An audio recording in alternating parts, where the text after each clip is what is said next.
Welcome back to another beautiful Thursday. It is Thursday. It's Thursday. Now. It's right Thursday. now. This is the murder portion of Murder Schmurder. Mm-hmm. And yes, we do wear these clothes for 3 days straight. Mm-hmm. I'm comfortable. Yeah, honestly, I haven't even moved from the spot since we stopped recording the last one. But you look good. Yeah, I smell bad, but I look good. honestly, that Depends sponsorship is paying itself. That's right. It really is. Once you sit in it long enough, it just calcifies. Yeah.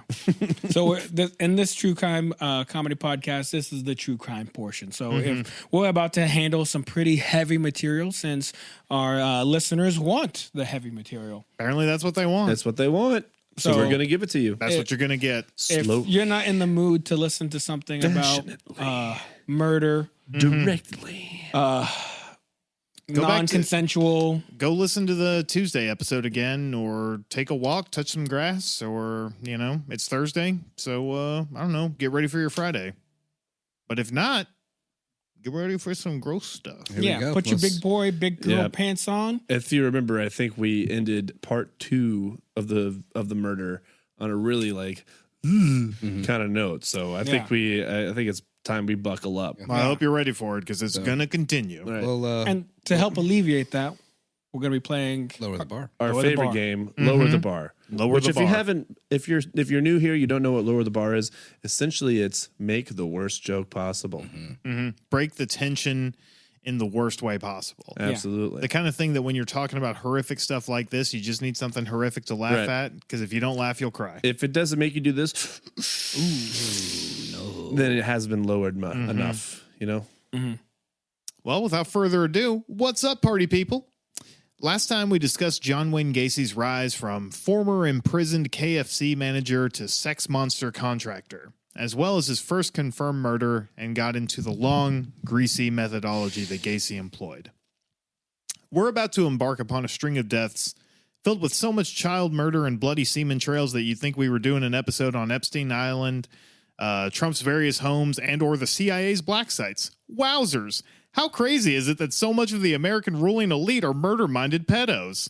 On a side note, I am not feeling suicidal, at least not actively at this moment, and last I checked, my car's brake lines are all good. Anyway, let's get into it. And there's the bar.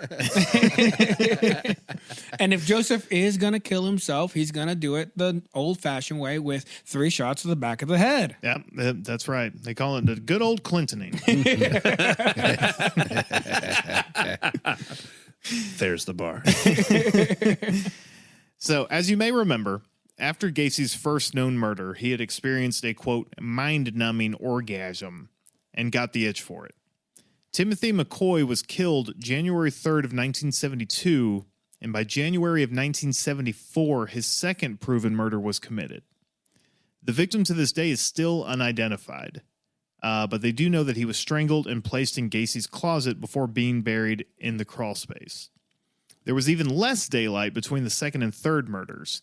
In July of 1975, John Butkovich, one of Gacy's 18-year-old contractors, disappeared. The day before his disappearance, Butkovich confronted Gacy over outstanding back pay and had actually told his dad about the issue and that he was going to go confront Gacy about it.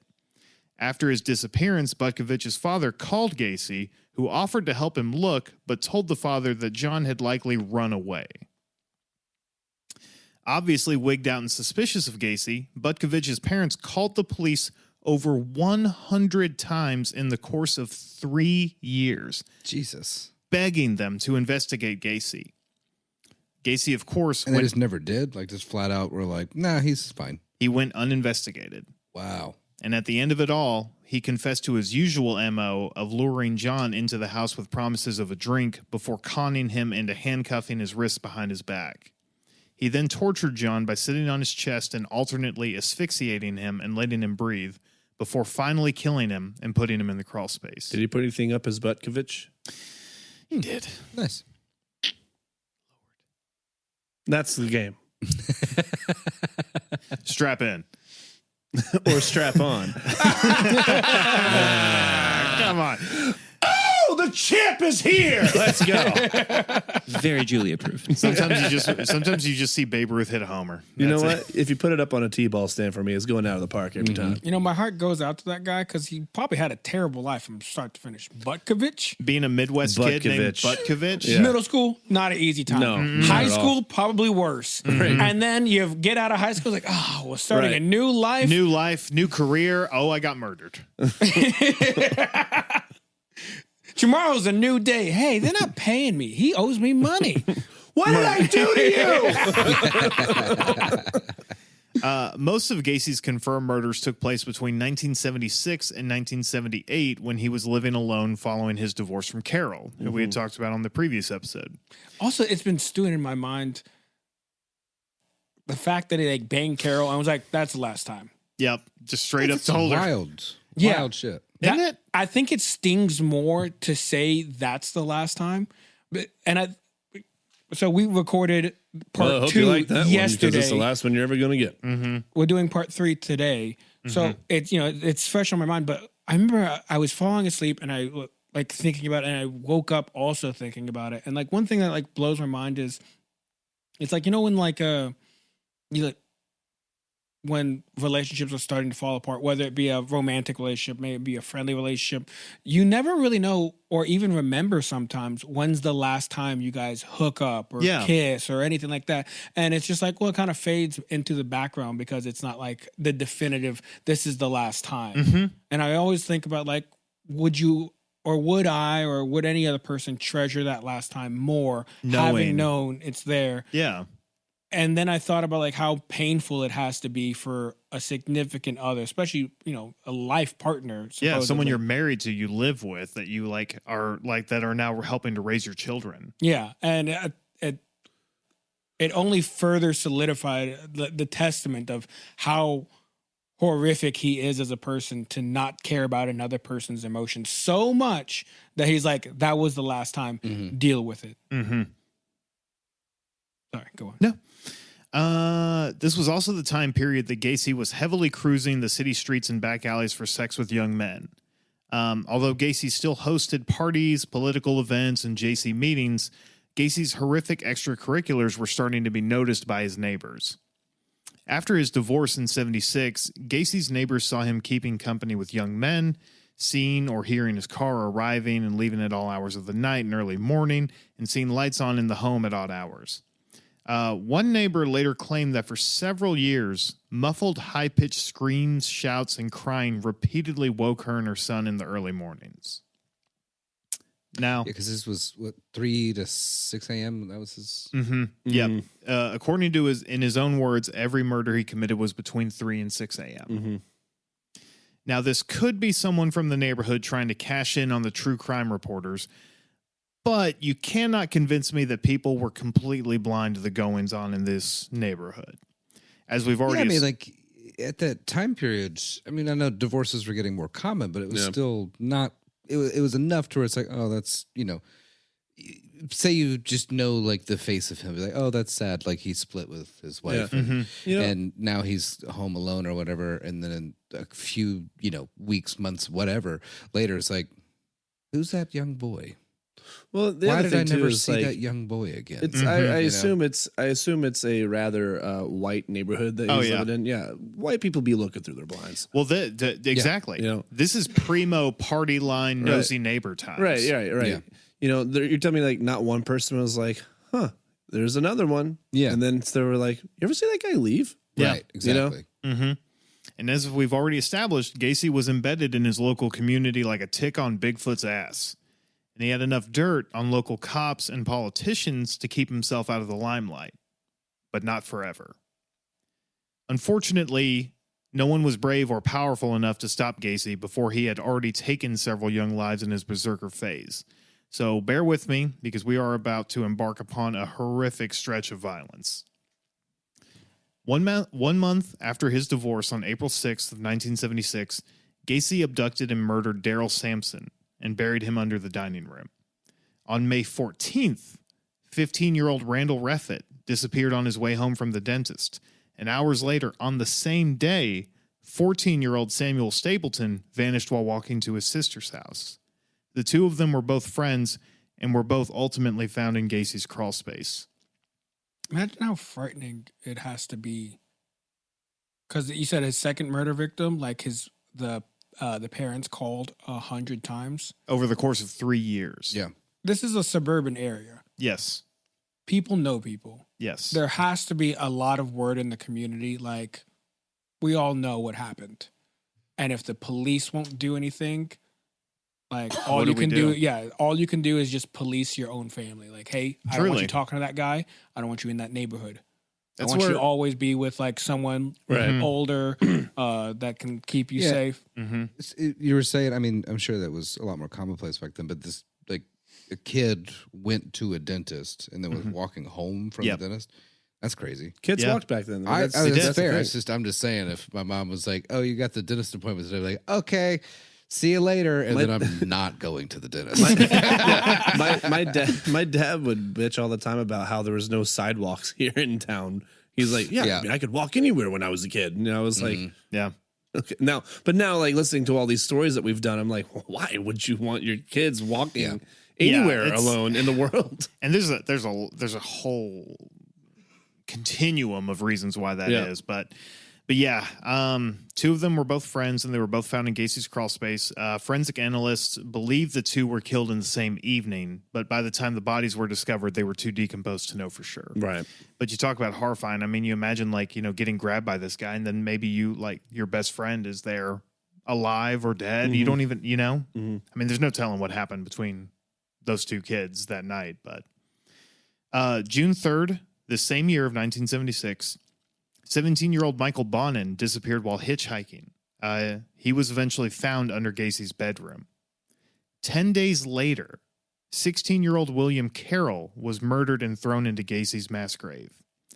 Carroll is most likely the first of 4 victims known to have been murdered between June 13th and August 6th of 1976. Damn. On How August... many? How many did you say? So far, we are up to... No, the June 4th and August 6th. Oh, 4. It's 4 and Jesus Christ. Between June 13th and August 6th. so like maybe a month and a half. Yeah. Yeah. On August 5th, James Hawkinson called his family, likely from Gacy's home, using Gacy's phone. His mom talked to him. He told her not to worry, that he would be home later that night, but he never showed up. Never got home. That's not a dead giveaway? Yeah. I mean, Jesus. It's not the last time you're going to say that. Sure. Also, how's his contracting company doing? Very well. Gacy Seriously? actually knew how to run a business. How does he have the energy for that shit? This motherfucker is running at all hours. That is crazy. A lot of drugs. Crazy work. A lot of drugs. Oh, that makes sense. Hawkinson's body was buried in the crawl space underneath 17-year-old Rick Johnston, who was last seen alive on August 6th. Between August and October of 1976, Gacy is believed to have killed 2 still unidentified young men. On October 24th, teenaged friends Kenneth Parker and Michael Marino were abducted and killed from the same park. 2 days later, 19-year-old construction worker William Bundy disappeared after telling his family that he was going to a party. Bundy, unsurprisingly, is believed to have done contract work for Gacy's company, PDM. Mm-hmm. Between November and December of 1976, Gacy murdered 21-year-old Francis Alexander. In December of that same year, 17-year-old Gregory Godzik disappeared. He had worked for PDM for less than 3 weeks before Gacy killed him. Gregory had actually told his family about the job and that he had been hired specifically by Gacy to dig some trenches for drain tiles in Gacy's crawl space. I've been meaning to ask about that. I remember watching a documentary, I think it was on Hulu, and they had photos of the crawl space itself, and I think they put ones in that were like ambiguous enough where you didn't see a lot of like the decomposed bodies or like skeletons or whatever. But in my mind, I think I remember a cop coming out of it. It was like a standard crawl space. It wasn't one that you like walk down some stairs and you got full like, ceiling height, head height, like room above you. He did hire. So how is he digging all these holes? Well, the thing is, he's not really digging most of them. Is he is hiring kids like Gregory to actually dig them out for him. Is what he does is he pours the quicklime, he hastens the decomposition, he moves them around, he moves these bodies because they don't always immediately go into the crawl space. Sometimes they go into his closet, sometimes they go under his bed. He hides them around the house, but he did hire kids and people who worked for PDM to come to his house and build out the crawl space. Interesting. And he also horrific, but interesting. Horrific, but interesting. He did also work for a PDM contractors, and he built this company, right? So he did also a lot of the digging as well. You know, when it got to the point where he could no longer hide the bodies, he actually had to draw. It's kind of interesting. He actually had to draw a diagram for the cops to follow when they were eventually digging through his crawl space in his home in order to kind of see where all the sumps and where all the tunnels went to. When Gregory's family confronted Gacy, he told them that Gregory had told him that he wanted to run away from home and had left him a message on his answering machine confirming that. When Gregory's family asked if they could listen to the message, Gacy said he deleted it. Oh. Police reports filed by Gregory's family went nowhere. This was all over the course of a single year in 1976. Now, January 20th of 1977, John Cizik was lured by Gacy with the promise of buying his car and subsequently strangled. Gacy then sold Cizik's car to a young contractor who worked for him named John Rossi. And you want to remember that name for later. John Rossi. 2 months later, 20-year-old John Prestige disappeared and was found in the crawl space above the body of Francis Alexander. Shortly before Prestige disappeared, he told his family he had acquired contract work with a local businessman. In spring of 1977, Gacy murdered a still unidentified young man, and on July 5th, Gacy killed 19-year-old Matthew Bowman. Now in August, John Rossi, the kid who was sold the car, was arrested by police for stealing gasoline while driving John Cizik's car. The murdered kid. Yeah. The gas station attendant even noticed the license plate and gave it to the police, who traced it back to John Wayne Gacy. The police went so far as to trace the car's VIN back to John Cizik, an underage kid who was on record as 1, having worked for Gacy, and 2, was currently missing. Right. Now, my intrepid young amateur detectives. I was going to say, it sounds like Detective Austin is making an appearance real soon. Can anyone give me an idea on what the police might or should have done with that information? I think maybe they should have put 1 and 1. Okay. And Nah. 2? What they should have done is just shot him in the street like a fucking rabid dog.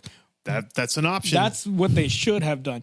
But I do have a question. Yes. How many employees does he have? Do you know by any chance? I do not Sounds like know. hundreds. He had dozens of employees. Now, And are you asking how many employees he went through? Well, I was going to ask, like, isn't it kind of A lot. You know, if you were an employee and like every 17 to 20-year-old kid that gets hired goes missing within a couple weeks, wouldn't you be like, I don't know, I feel like I There's should tell something somebody. weird. Yeah. Where are all the 18-year-olds? There are reasons to be very suspicious of Gacy, and there are reasons we will get into later of why some people might not have been digging around too much. But Gacy was not exactly known for record keeping.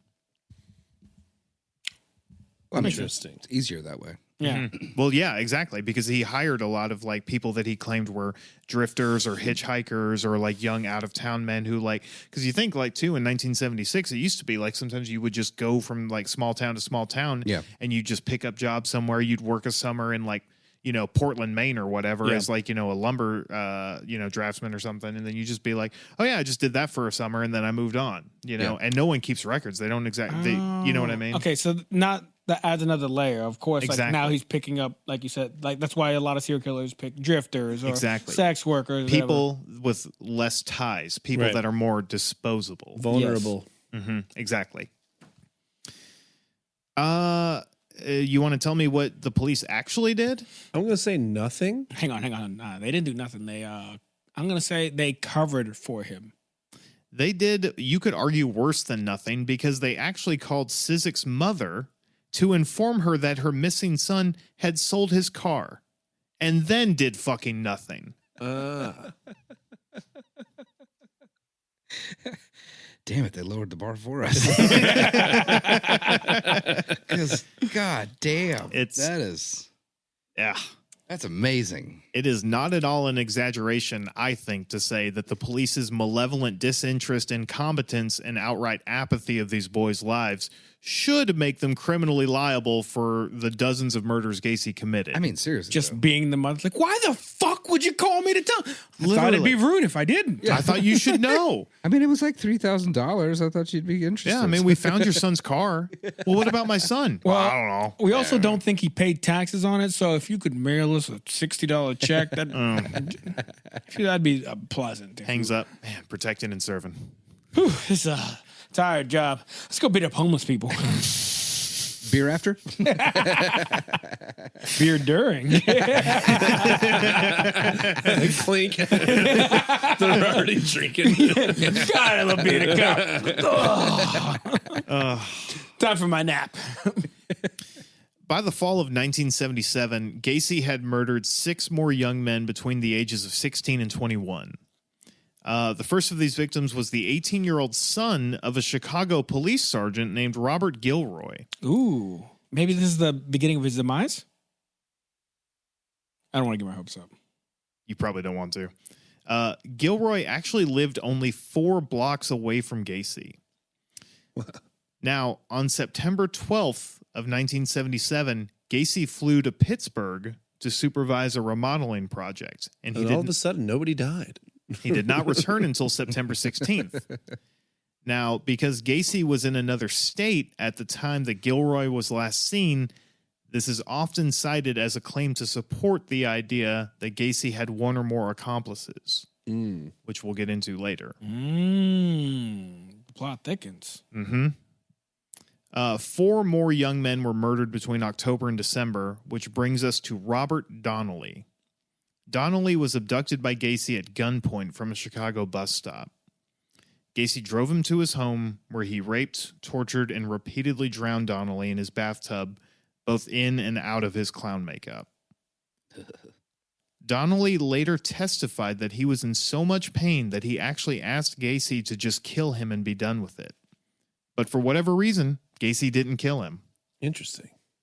Instead, after several hours of torture, he drove Donnelly to his workplace and released him, and told him that if he reported him to the police, that no one would believe him or help him. Now get back to work. Basically. Jesus. Yeah. This is a sociopathic power play. This is Gacy thinking he's untouchable. Yeah, and honestly, it's probably because he requested to be killed that he didn't do it. You know what I mean? You know, I didn't think about that, but yeah. Probably was. Probably. Also, did he have, I mean, the age range, I'm wondering if that's more opportunity or preference. Yeah. It is kind of both in the way that one of his firsts was like 14, right? Yes. Gacy definitely had a type and he had a range. It was usually 14 to 21, 22-year-olds. Right. He didn't usually go much older than that or much younger. And that, I believe that was mostly out of preference. But again, he did almost exclusively always make sure that his victims were drugged, bound, or in some way inebriated. Some kind of way to make them more docile, more vulnerable, weaker than him.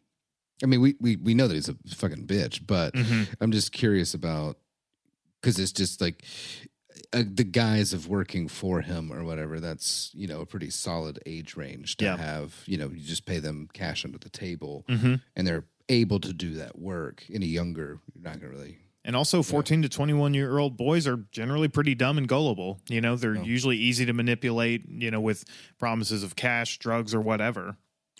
Yeah. Yeah. I mean, we all were. Yeah. And can testify that is correct. Yep. It's amazing I'm alive. Yeah. All of us, really. Truly. Yeah. But in January of 1978, Donnelly did go to the police, and he told them everything. He told them about the torture. He told them about what had been done to him, and he tried to press charges against Gacy. Now, Gacy was interviewed by the police, and when he told them that he had a slave sex relationship with Donnelly and insisted everything was consensual. And the cops believed him and filed no charges. Like we talked about in previous episodes. I still think, honestly, it was more so like the cops were like, gross. All right, see you later. Yep, exactly like we talked about. They were just like, oh, that's gross gay stuff. I don't want to hear about it. Yeah. Get out. Now, beyond being another example of police incompetence and disdain for the average person, this is perfectly illustrative of the all-consuming homophobia in law enforcement that we still deal with to this day. Worked for Gacy, worked for Dahmer, and plenty of other serial killers where they could literally be caught red-handed, and all they have to do is say it's part of some secret dirty gay sex, and the cops believe them because they don't want to deal with it. That shit. Yep. For a long time. The following month, Gacy killed 19-year-old William Kindred, who was the last victim to be buried in the crawl space. Because by mid-1978... he ran out of room. Gacy had killed so many that he actually ran out of space. Oh, I was trying to make a joke. Nope. He straight up just ran out of room. That's worse. Yeah. Yeah. You tried to lower the bar, but the bar lowered you, my guy. Nope. That was just a history bar. Right? He just bounced off of it. Facts. Jesus. Gacy later... Sometimes you eat the bar, and sometimes the bar eats you. That's right. Gacy later confessed he had considered storing bodies in his attic, but was concerned about leakage, and instead decided to just huck his victims off the I-55 bridge into the Des Plaines River. Gacy claims that he threw 5 bodies into the river in 1978, but only 4 were ever found.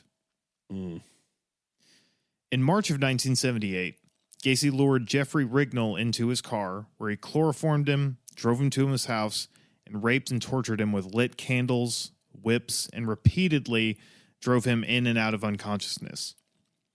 Rignall later testified that while in Gacy's home, there was another man there, still unidentified, Ooh. who engaged in the assault and torture. Ooh. After hours of this, Gacy dumped Rignall in Chicago's Lincoln Park, unconscious but still alive.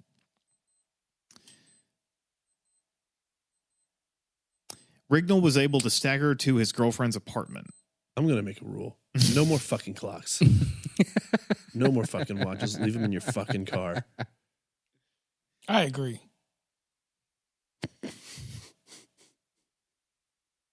Anyway. Rignall was able to stagger to his girlfriend's apartment, and after he recovered, he went to the police.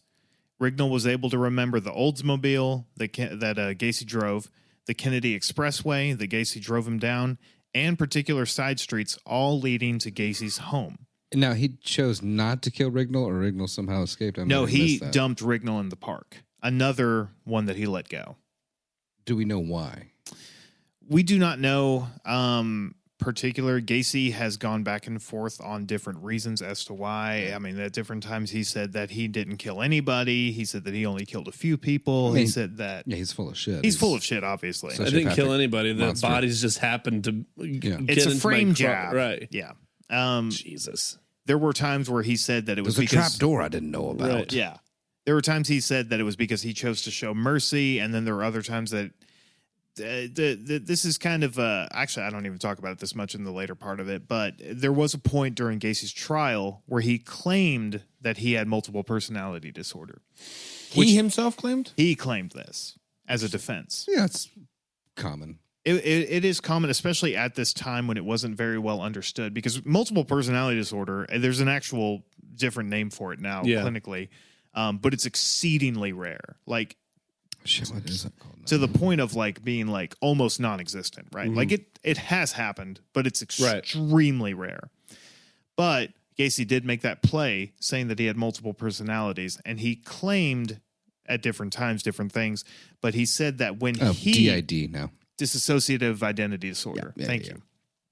But yeah, Gacy claimed that when he was in control, not Bad Jack, the guy who did these horrible things. Yes, Bad Jack. Bad Jack was the one who was killing people. That sounds made up. Very much so. But Gacy claimed that when he was in control is when Rignall was let go. I see. Is that after he had done all these things, he didn't kill him. He let him go. I would imagine he probably let these people go just to maybe even prove to himself that he did have control. Maybe so. You know, Yeah. It's possible. It's not like I wouldn't say it's like a personality thing for sure. I think it's like I've done all this killing. Am I losing control? I'm going to let this kid go and see how I feel about it. And you know what's funny is it could just as easily be that as it could be that he is losing control because Maybe. he's killed over 30 people Yeah. that we know of in a small span of time. Yeah. Right. I mean, when you're in a berserker stage, you're not thinking. Right. Right. This is generally when serial killers get caught because they're sloppy. And Right. Gacy's already let one guy go and nothing happened to him. Right. So he is reinforcing his own neuroses and his own idea of being bulletproof. Because this fucking piece of shit very clearly thinks he's untouchable because to this point he has been. Right. Yeah. He's been doing the same shit and getting away with it. Yeah. So it's I guess in that case it's like another power move to him. I guess. It could be, Right. Probably. but also like Another stroke of the ego. who could Yeah, I even mean- inhabit the mind of this fucker for that long to even like guess, you know? The Zodiac Killer, sending letters to the press. You know what I mean? Just being like, I'm smarter than you and everybody. Right. I think there's also like the angle, like he finds joy and power in being as flippant as he wants. Because at this point, people have been like, I know it's you. Nothing's happening. Yeah. It's like I can leave a boy alive and just let him free and do whatever. It's like, and nothing happens. I can bury the body. Nothing happens. I can pour dye. I can make other kids bury another body. Nothing happens. So like to him, it's just like, I can do whatever I want, whenever I want. And that in itself is his power. Yeah. Right. So it's like, which is even more horrifying, I guess, Right. because like he's like the neuroses, he's reinforcing it more and more to the point to where it's like, it doesn't even matter. Like now there's no process for him. Now it's just, I can just fly Do by. whatever I want. Yeah. Yeah, exactly. So, the police, of course, did not pursue this further. Just another manic Monday. But Rignall, to his eternal credit, did not let this lie. He and two friends staked out the Cumberland exit of the expressway. And in April, they saw Gacy's Oldsmobile and they fucking followed him like total badasses. Once at Gacy's house, they reported it to the police with the license plate number, Gacy's home address, and Rignall again recounted his story. Finally, in July of 1978, the state attorney's office filed a charge of battery against Gacy. But in another stunning American legal decision win, he was permitted to remain free, which led to the deaths of several more young men while he waited for his court case. That's even crazier. Good Lord. It's like they're on to you, and you still And like, they still let him walk free. And he killed many more young men, yeah. including his last known victim, Robert Piest. Piest was 15 years old and working part-time at the Nissan pharmacy in Des Plaines. Gacy visited on December 11th to discuss a remodel job with the owner. While there, Piest caught his eye. He offered a job to Robert at almost double the pay that he was making at the pharmacy.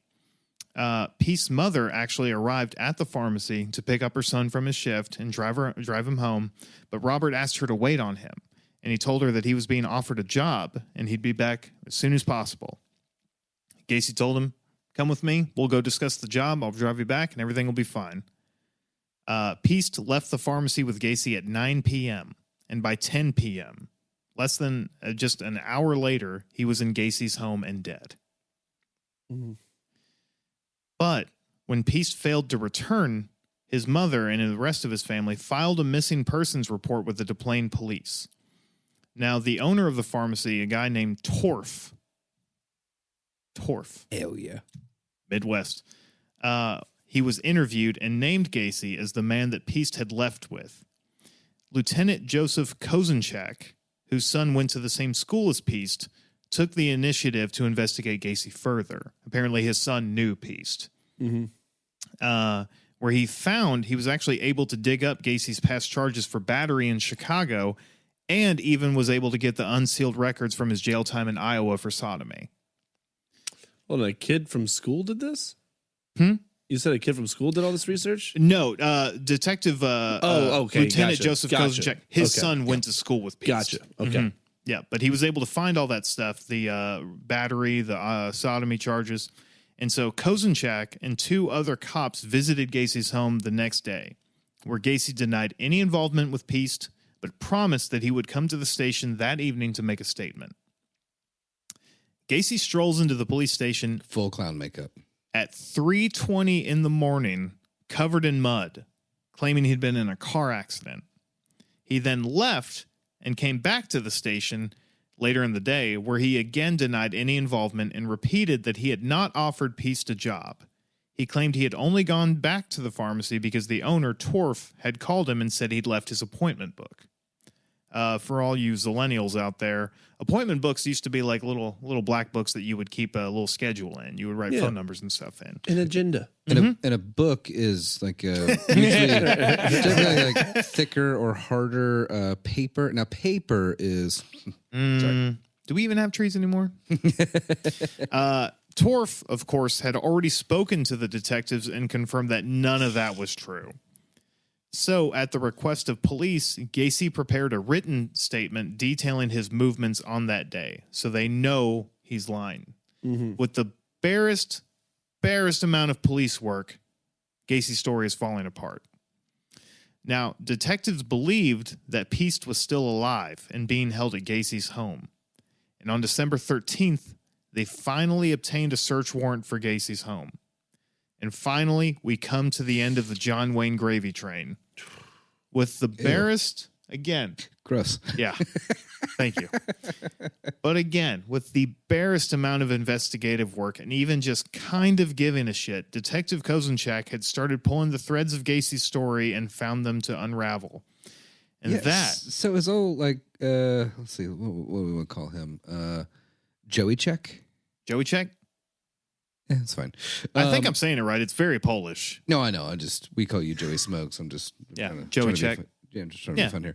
Joey Polish. Did he live somewhere else and he like moved to this precinct? Actually, I think that is accurate. Is that It has to be because he like, was clearly a lot of these cops were under Gacy's thumb. Kozenchak, if I remember right, was actually like an out of towner and was like relatively new to the department. Yeah. And so when he was one of the people who got involved, and again, his son went to the same school as Peast. Right. He was like, "Well, what the fuck? Why is no one looking at Doing this?" yeah. Did And they're Gacy like, oh yeah, we ever- don't worry about him. It's like, why? It's like, Did Gacy Don't worry ever about it. make donations to the police department? Oh, Yes. yeah. And there a you lot. go. A I lot. think if I remember right, he helped like get the commissioner during that era Elected. like, elected. Right, Yeah. right. He also and I wrote think like the mayor had like some ties with him and stuff. Yeah, like and that too. to my understanding, didn't he host a whole bunch of fundraisers for the police as well? he did. Yeah. He also Yeah. had many police at his home for his parties. Yeah.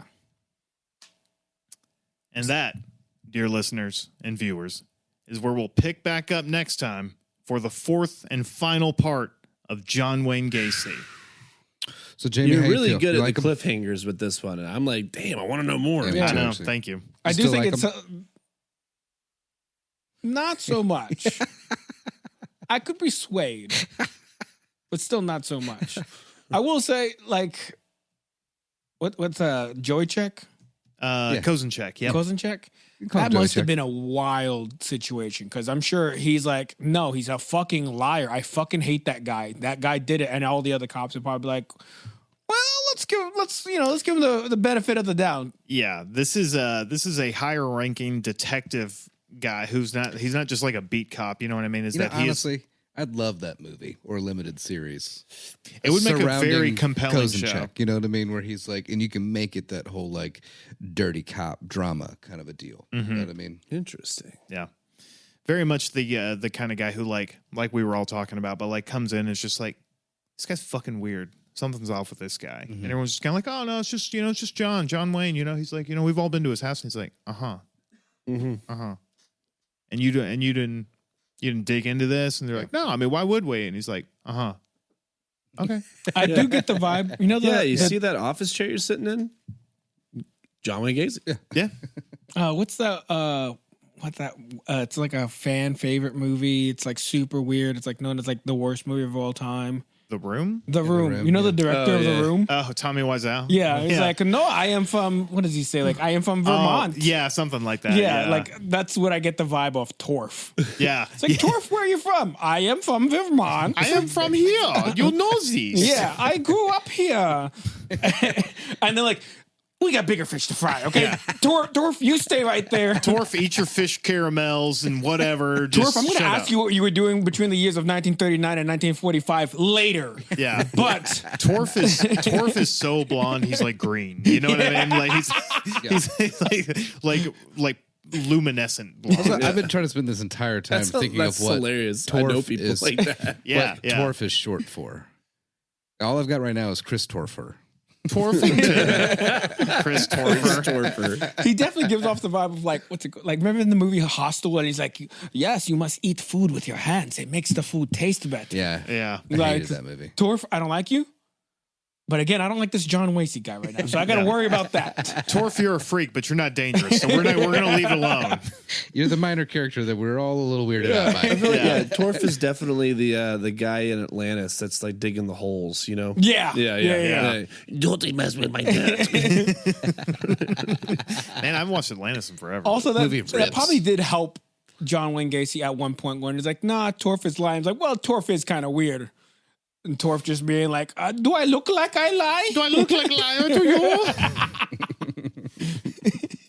I'm picturing a very Swedish, like, mustache, you know? Yeah. Torf. Definitely, like, escaping something or whatever happened. Oh, yeah, like he fled Finland during 1945. Yeah. Specifically around then, yeah. He was one of those weird Finnish fascists that, like, just was like, I guess I better get out while the getting's good. The Midwest has similar weather. Yeah, honestly. Yeah, right. Yeah, that was John Wayne Gacy Part 3. Part 3. All right. Hard to lower that bar. It's really hard. Yeah, it really lowered itself. Yeah, it really did. Unfortunately. I tripped over it, chipped a tooth. Yeah. Well, on that note, let's hear a word from our sponsors.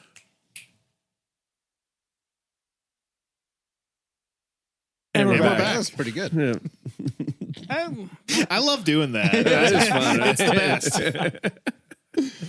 That's a good time. Yeah, I What else never do we would have have to thought cover? throwing to commercial would be so fun. Honestly, yeah, I get why so many shows have so many commercials now. Like, I would, if we ever had a show, I would break the fourth wall all the time for commercials where I'd be like, "That's a crazy situation, Jaime. You're bringing two people to the same dance." You know what And we'll this be right back. situation reminds me of?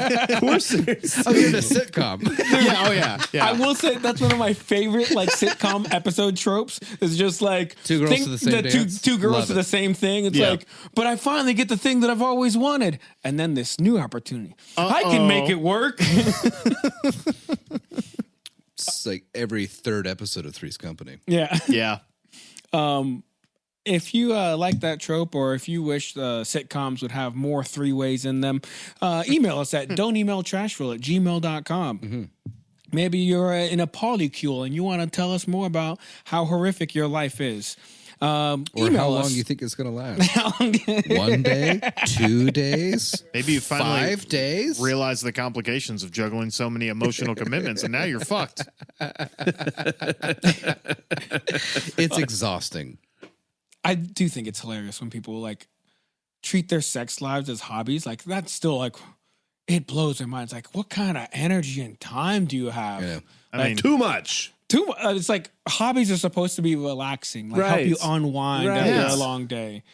Not like I gotta text 6 people on who dude. I can have sex with tonight. I was poly for a little while, and there was one horrible day where everyone was mad at me. Different reasons, but they were all mad at me, including my mom. I was like, this is too much. You were poly just with your getting mom? broken. No, she just happened to be mad at me that I just day want you to with imagine everyone getting else. broken up with 6 people in one day. like they're taking lines like numbers like in a butcher. The tribe has spoken. And I turned my That's good. was You've been good. voted off the island, right? But my name's on the lease. Get out. I turned my phone off. It was a terrible day. I'm not reading these 6 paragraphs. From 6 people. God. I have to And you're not funny. Well, did all 6 of them have to say that? I can't craft 6 different apologies right now. I'm just going to unplug. Right. Yeah, just copy and paste. Yep. Yeah. They won't share. I assume this was before ChatGPT, though. Actually, it's one long group thread with 6 of your partners. It's like, yeah, I also hate that Grant eats his food like this. Well, that's what I was going to pose. So the first scenario is like, okay, separate partners, nobody interacting. Okay, what about that was me in that case, yeah. Yeah, so what about just like here's a thruple polycule or something along those lines? Or just a Discord now. That's probably happened to someone today. That's happening right now. Like getting broken up on a Discord by all their partners. You imagine getting dunked on in the polycule group chat? Fuck, that would suck. Sure, but then Jaime also trade that with like regular threesomes. Oh, sorry. I'm just laughing. It's like, and you've got the smallest dick in the polycule. Yeah, he does. Ha ha ha ha. Like, it's like that thing where like everyone starts like reacting to stuff, and you're like, how do I have 46 notifications? Oh, I see what's happening. You know how they're talking about me. Oh, they're mad. Does iPhone do it? I know Android does. Like, if you say ha ha ha ha ha a whole bunch, it'll throw like laughter like emojis. Does that do it on the? No, we don't have that. You can get iPhones to like do a thing.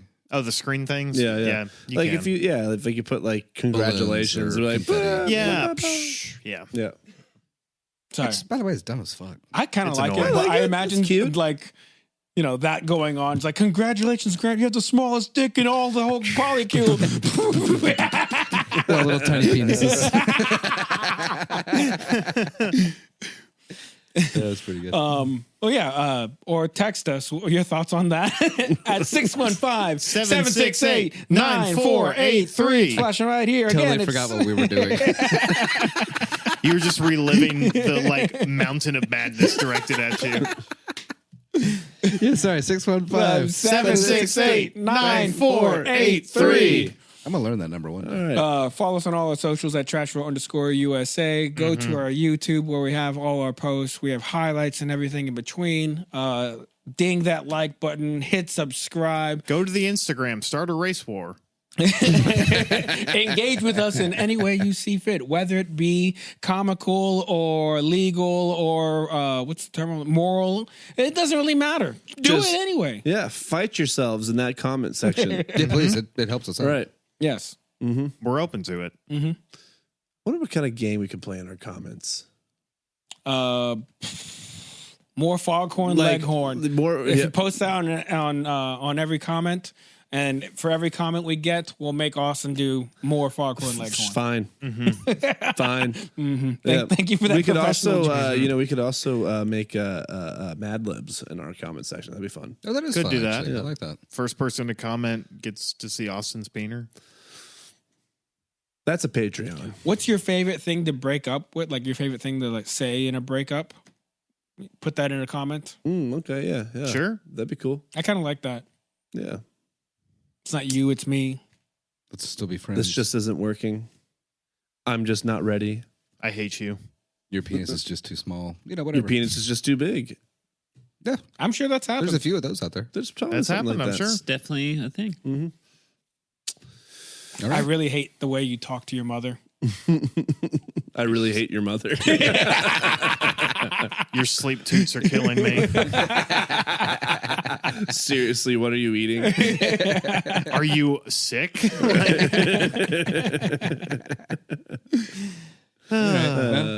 Okay. Thanks next for time. coming, and we'll see you next Tuesday. See you next Tuesday. Bye. Like what you hear? Subscribe. Follow us on Instagram at Trashville_USA. And if there's a true crime story you want the gang to cover, email us at don'temailtrashville@gmail.com. Murder Schmurder is produced by Jamie. Our tracking engineer is Grant. And our mix and mastering engineer is Julie. Incidental music and our theme song is provided by Jules. This has been another production of Murder Schmurder.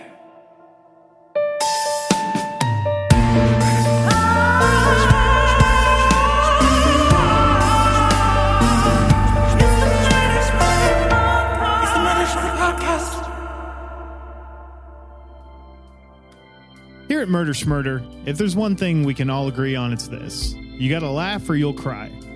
Right now, there's a lot to laugh and cry about. And while we talk about a lot of fucked up stuff and delve into some of the worst crimes in history, we try to make light of these things not to devalue the events or the victims or survivors, but because I genuinely believe it's one of the only ways for sentient life to understand and process the horrors of life. And it's not lost on us that most of the victims we talk about in our true crime misadventures are the most vulnerable in our country: sex workers and racial and or queer minorities. If you'd like, you could roll back the tapes and find several hours worth of ranting on this by each of us. That being said, sometimes the boys get rowdy and we end up yes-anding or attempting to outdo each other, and we say some gnarly shit. Hence lower the bar. Which is not going to stop happening. No, it's a very fun game. It's a very fun game. So I want the listeners to know that while our intention is to never punch down, we do fuck up, and we learn and we try to get better.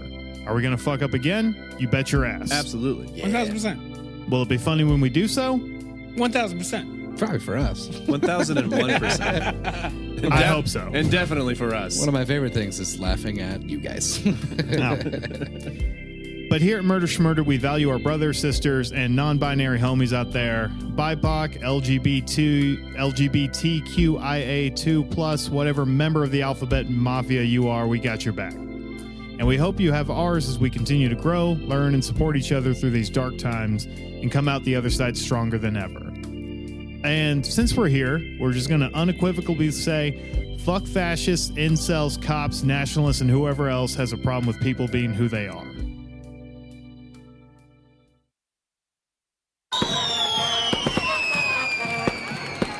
Ooh, gross. Leave me alone.